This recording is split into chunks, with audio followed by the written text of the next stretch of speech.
시청자 여러분 안녕하십니까. 지금부터 전학견의 안보정론을 시작하겠습니다. 제가 이번 시간에는 말이죠, 연합뉴스하고 연합뉴스TV에서 한 달에 한 번씩 매트리스에 의뢰해서 여론조사를 하는데, 오래간만에 좋은 조사 결과가 나왔어요. 우리 국민의힘도 조금은 올라갔고, 그리고 윤 대통령 지지율이 특히 많이 올랐고요. 더 중요한 것은 뭐냐, 뭐 들쭉날쭉 하지만은 전반적으로 보면은 내일 선거하면 누구랑 찍을래? 그러면 민주당 후보들이 조금 높아왔는데, 이번에는 우리 국민의 후보를 찍겠다는 여론이 조금 높습니다. 자, 그래서 지금 이제 윤석열 대통령이 지난 강서 이후에 지금 민생 행보를 적극적으로 강화하고 있는데, 이런 것들이 여론에 상당한 호호 반응을 받는 것이 아닌가, 이런 생각이 들고요. 그리고 이제 김건희 여사도 마찬가지로 윤 대통령과 마찬가지로 굉장히 어려운 지역을 방문했어요. 그러니까 뭐 요즘 이제 컨셉으로 얘기하면 이제 민생 행보겠지만은, 단순하게 민생 행보로 보기는 좀 어렵고, 민생 플러스 알파, 그러니까 이제 소외계층, 약자와의 동행이라고 하는 윤 대통령의 이제 캐치프레이즈 대선 때 요거를 김건희 여사도 몸소 실행하는 그러한 이 사례가 아닌가. 그래서 이 소록도를 전격적으로 방문했는데요. 보수 대통령 부인으로서는 유경수 여사 이래 처음이라고 합니다. 그 정도로 이제 정치적인 함의가 상당하지 않나. 자, 그래서 제가 이제 썸네일에서도요, 이 김건희 여사의 이제 신의 한 수다 이렇게 했는데, 아이 보수 대통령이 얼마나 많이 나왔어요? 자, 그런데 이 유경수 여사 이후로 처음. 그러니까 이제 시기적으로 지금 딱 보면 윤 대통령도 박근혜 전 대통령을 굉장히 각별하게 지금 챙기고 있지 않습니까? 자, 그래서 오늘 조선일보 보도를 보니까요, 뒷얘기들이 이제 조금씩 자꾸 나오는데, 오늘 조선일보 보도를 보니까 저도 이제 어제 심야 방송을 통해서도 말씀을 드렸는데, 박근혜 전 대통령하고 윤 대통령 이 지난 11호 행사 때 사진을 보고서 누나하고 동생 같다. 예, 그렇죠. 예, 누나 동생 같다. 이렇게 해서 또 한바탕 웃었다는 비화도 나오고 있네요. 그 정도로 지금 유경수 또는 여사 또는 박정희 전 대통령 이 챙기는 내외 대통령 내외의 이 활동이 좀 상당히 괄먹할 만한 행보가 아닌가 생각이 들고요. 그리고 지금 이제 대법원장 후보자 인선이 이제 막바지 단계에 와 있는데요.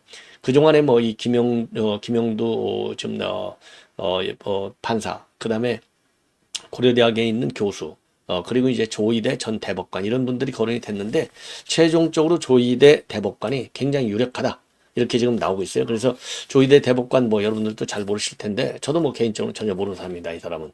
자, 그래서 조희대 대법관과 관련된 이 동아일보의 단독 보도입니다. 지금 가장 유력하다. 자, 그래서 제가 보기에는요, 이 정도 보도가 되면은 조희대로 결국은 낙찰이 된 것이 아닌가. 사실 뭐 그동안에 3명으로 이제 거론되어 왔던 그 두 사람은 저는 개인적으로 좀 제 개인적인 판단으로는 적임자가 아니라고 봐왔어요.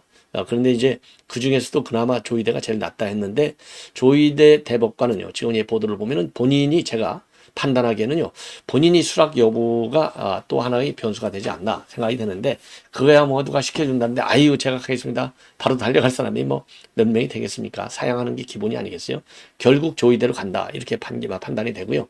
그 다음에는 김혜경 법과 이 수원지법도 이 좌파 판사들이 또 판치는 것 같아요.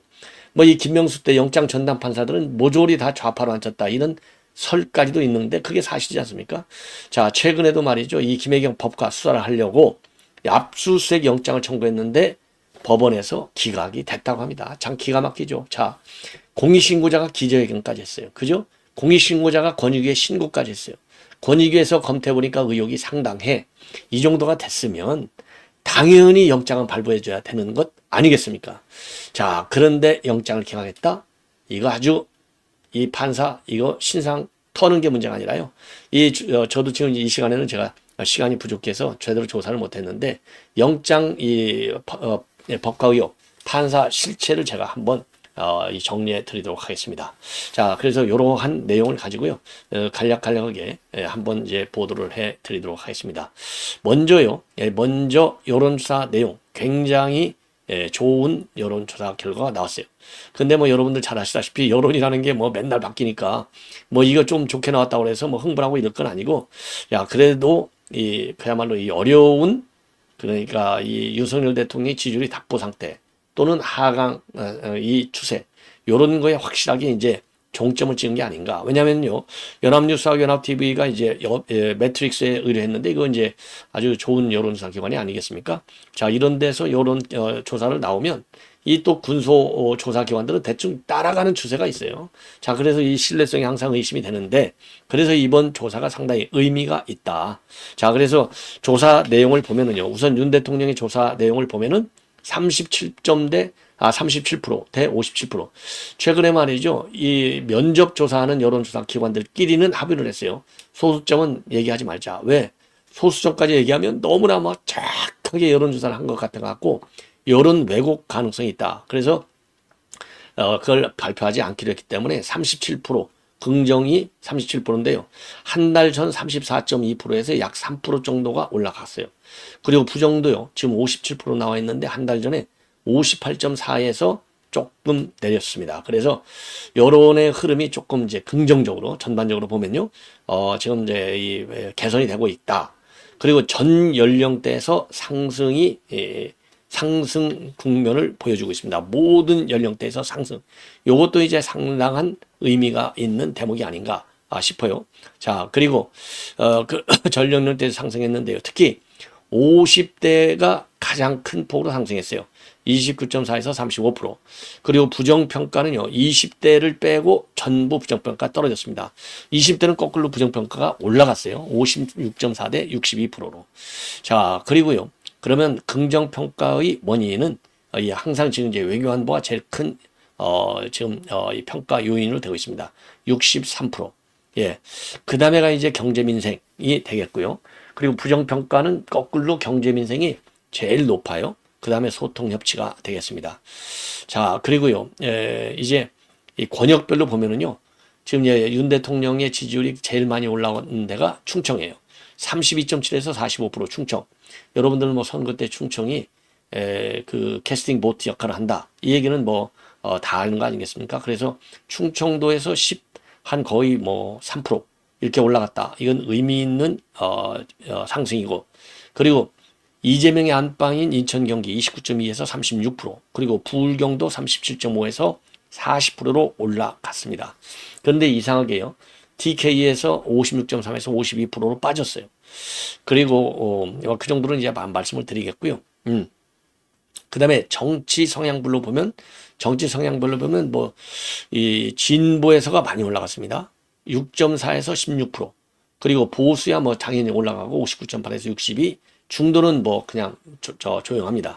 27.2에서 28. 그래서 이 정치 성향별로 볼 때 진보파들이 이제 대거 몰려왔다라고 볼 수 있을 정도로 10% 정도나 이제 올라갔잖아요. 이거는 이재명이의 이 죄악, 그리고 이재명이의 거짓말 메이커, 요거를 진보층마저도 알고 있다. 그러니까 이제 개딸들한테 아주 진절머리 나는 거 아니겠습니까? 개딸들에 대한 반감 형상이 여론조사 결과에까지도 반영이 되는 것이 아닌가, 이런 생각이 들고요. 그리고 이제 국민의힘은 35.3에서 지난번에 36%로 살짝 올라갔고요. 그리고 이제 32.6에서 민주당 32%로 여기는 살짝 내려왔습니다. 그리고 이제 이 권역별로 보면은요, 아까 이제 대통령의 지지율 충청에서 되게 올라왔는데, 국민의힘도 충청에서 32.6에서 39로 올라왔어요. 자, 그리고 민주당은 강원도, 제주도에서 많이 올랐네요. 강원도, 제주도. 뭐 조그마한 지역이지만 여하간 강원, 제주에서 많이 올라왔어요. 근데 강원, 제주는 항상 민주당 쪽에 좀 지지가 강한 것 같습니다. 예, 그리고 서울에서 지금 국민의힘이 38%로 살짝 올라갔는데 0.3%. 민주당은 26%로 빠졌어요. 그래서 서울에서는요, 국민의힘이 압도적으로 높게 나왔습니다. 12%나 높게 나왔어요.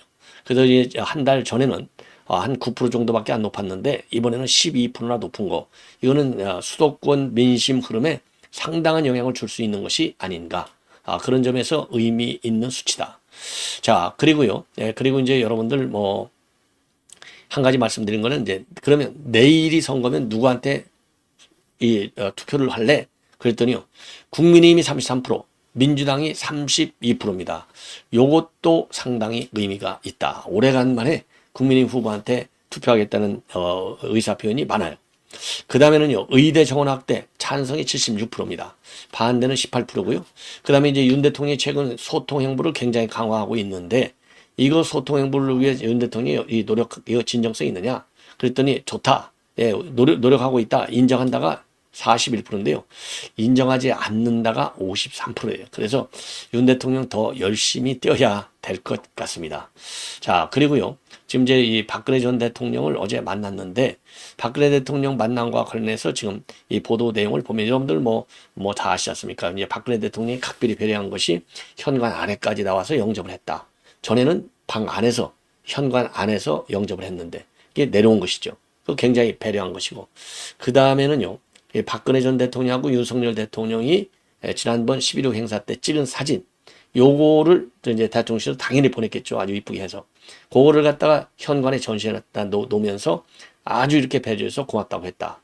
그리고 차도 밀크티, 윤 대통령이 또, 차 좋아하니까 요 차 농도까지 전부 맞춰서 이 차 준비를 했다. 그리고 밖에 이제 사적, 산책을 했는데도 일일이 나무하고 꽃들 전부 설명을 해줬다.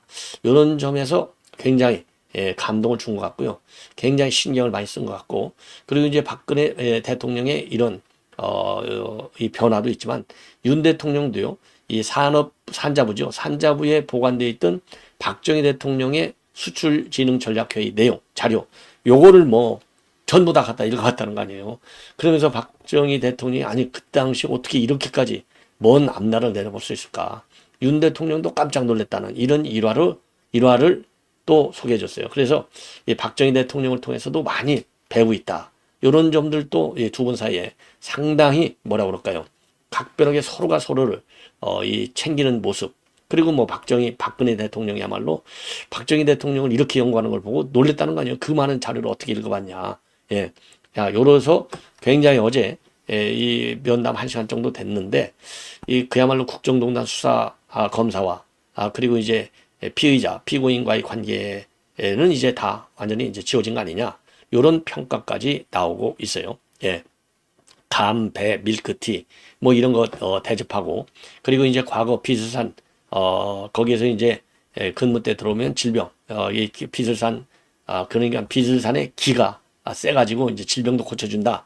요런 얘기도 이제 나눴어요. 그랬더니 오늘 이거는 조선일보에서만 보도가 되고 있는 내용인데요. 바로 뭐냐? 그 현관에 있는 이 사진, 요거를 보면서요. 윤 대통령이 들은 얘기죠.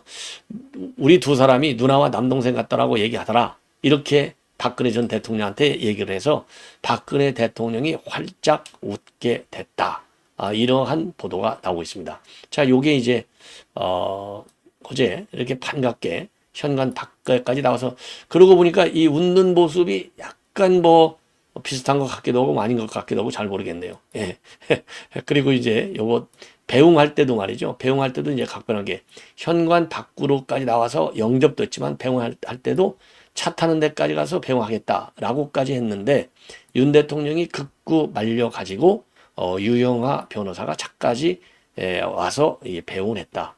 이런 점들이 이제 전직 대통령 두 분이 아주 이쁜 모습을 보여주는 것 같고, 이게 이제 정치적으로 이제 해석한다면 당연히 뭐 정치니까 정치적으로 해석해야 되겠죠. 내년 이제 총선을 앞두고 보수대 통합, 뭐 속칭 태극기 부대의 지지를 확보하는 유도해 내는데도 좀 도움이 되지 않을까 이런 생각이 듭니다. 자, 이 정도로 해서 이제 말씀을 드리고, 그리고 김건희 여사가 지금 이제 소록도를 갔어요. 이거는 이제 유자 따는 그런 상황이 모습이건데, 이 소록도를 간 것은요, 이 유경수 여사, 이 보수 대통령 부인으로서는 유경수 여사가 소록도를 간 거, 이 이후에 처음으로, 그러니까 이제 두 번째가 되는 것이죠. 두 번째. 보수 대통령 부인으로서는 두 번째가 됩니다. 자, 그래서 지금 언론에 많이 지금 보도가 되고 있어요. 자, 그래서 이제 오늘 지금 제가 이 보도하는 내용은 왜 그러느냐. 뭐 유경수 여사가 간 다음에 두 번째로 갔다. 그러니까 그만큼 이제 유경수 여사님이 이제 간 것이 처음이었는데요. 예. 그리고 뭐 벌써 시간으로만 보더라도 벌써 뭐 수십 년이 지난 거 아니겠습니까? 자, 그리고 이제 역대 대통령 중에서 본다면 23년 전에 이호 여사가 갔어요. 이호 여사. 그러니까 이제 이 여사가 23년 전 2000년도에 간 거예요. 그리고 오늘이 23년도니까 딱 23년 만에. 그리고 이제 유경사 이후로 유경수 여사 이제 맨 먼저 가고 이 정도로 오래간만에 간 거예요. 왜냐? 여기에 이제 한센병 치료자들이 있지 않습니까? 자, 그래서 이렇게 어려운 지역을 가가지고 직접 왜 그러냐면 요즘요, 이 소독도가 한번 최근에 보도된 바 있어요. 왜냐하면 이 마리안느와 마가렛, 그 다음에 그 두 이제 오스트리아 이제 간호사가 이제 그 여기에서 봉사 활동을 하고 있었는데 이제 간호사 한 분이 요즘 이제 돌아가셨지 않습니까? 선종을 했다 이렇게 돼 있는데 그러다 보니까 이제 언론에 그러니까 이제 이 피사렛 간호사가 지난 9월달에 이 오스트리아에서 선종을 했어요.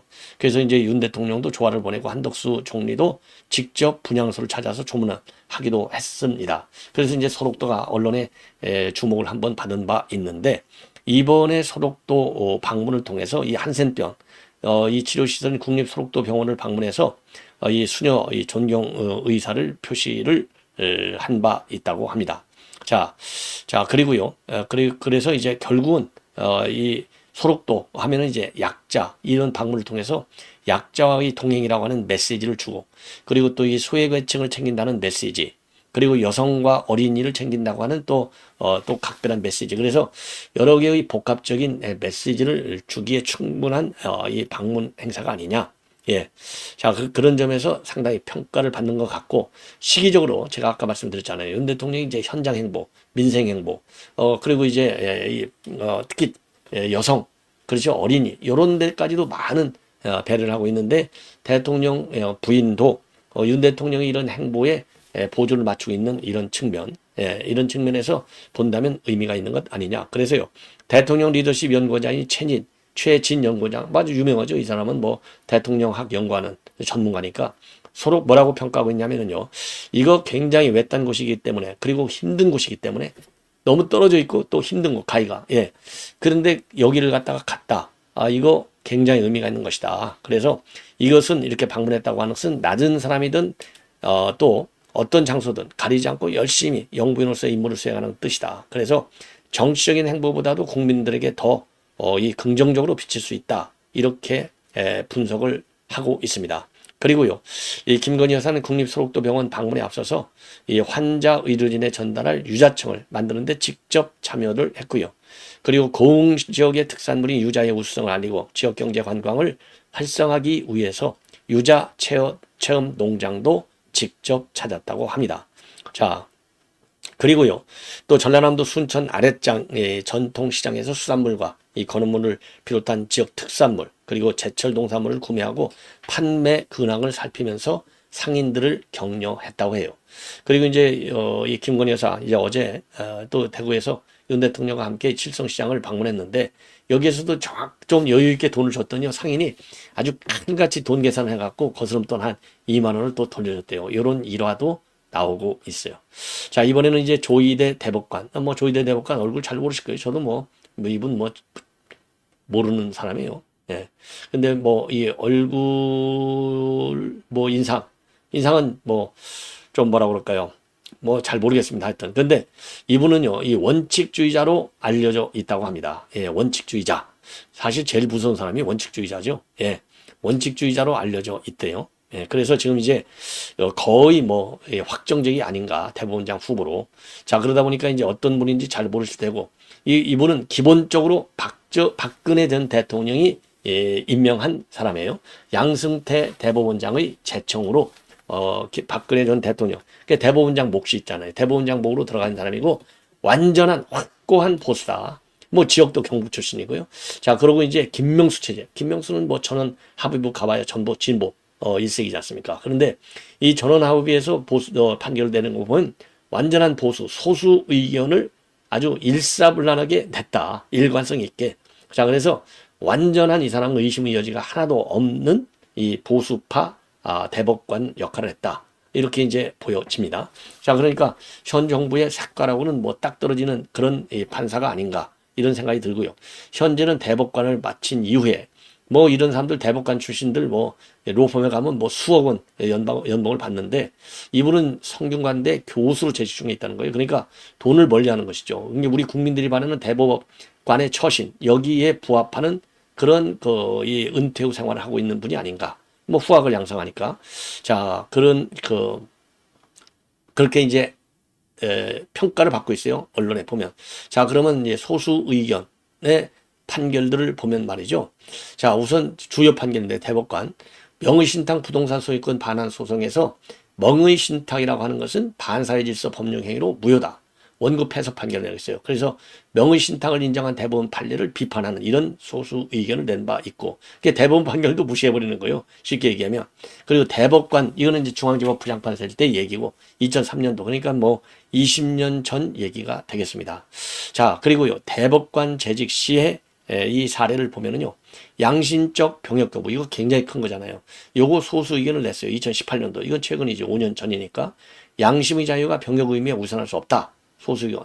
저도 이 의견에 저도 동의합니다. 아니, 그럼 다 양심이 있다고 해서 양심상 가고 싶지 않다. 종교적인 이유로 거부하면 어떡할 거예요? 더군다나 지금 병역 자원도 부족한데 말도 안 되잖아요. 예. 그 진정성이 있는 사람이 뭐 얼마나 되겠어요? 뭐 솔직히 얘기하면. 그 다음에 다큐 100년 전쟁 방통위 제재한 거 2019년도. 그래서 100년 전쟁은 객관성을 상실했다. 방통위 제재는 정당하다. 그래서 원고 패소 판결, 의견, 소수 의견을 냈어요. 이거 좌파들 다 찬성 의견 냈잖아요. 양심적 거부도 좌파들이 다 통과시켜주고. 그 다음에 박근혜 정부의 문학의 블랙리스트. 이거 보면은, 이 조희대 전 대법관은 확실하게 우파구나. 이걸 알 수 있어요. 보수제다. 뭐라고 되어 있느냐? 문재인 정부 청와대가 위법하게 증거를 수집했다. 이러면서, 위법하게 증거를 수집했다. 무죄 취지의 판결을 내린 겁니다. 이 별도 의견으로. 자, 이래서 확실한 보수파, 이 판사가 맞는 것 같고요. 그러면 이분은 이제 경북 성주 출신이 된다고 합니다. 그래서 이분이 대법원장에 이 통과가 된다면 TK에서 37년 만에 대법원장이 된다. 예, 이렇게 이제 그렇게 이제 평가를 받을 수밖에 없는 거가 되겠고요. 자, 그 다음에 그러면 이제 어떤 경력을 가졌는지도 여러분들께서 이제 한번 살펴보실 필요가 있는데, 우선 미스터 소수 의견으로 통한대요. 예, 그래서 이분은요, 대구, 뭐 TK니까, 이 경북고등학교, 멍멍고등학교죠. 그리고 서울법대, 81년 23회 사법시험 합격. 그 다음에 육군 법무관, 그리고 86년도에 서울 형사지법 판사로 법관 생활을 시작해서 대구지방법원장을 거쳐서 박근혜 정부 시절인 2014년도 3월에 양승태 대법원장의 제청으로 대법관에 임명이 됐고, 그리고 끝나고 나서 성균관대 로스쿨 석좌 교수로 활동 중에 있다고 합니다. 자, 그래서 전반적으로 이 조희대 대법관은 평가가요, 엄격한 원칙주의자다. 그리고 판결에서는 뚜렷한 보수처를 내고 있다. 이런 평가를 받는다고 합니다. 자, 그래서요, 그리고 지금 이제 조금 전에 사례로 이제 말씀을 드린 이 100년 전쟁에 대한 제재가 정당했다라는 소수 의견을 냈고, 블랙리스트 사건과 관련해서 이거는 위법하게 수집된 증거라. 그래서 무죄 취지의 별개 의견을 냈다고 합니다.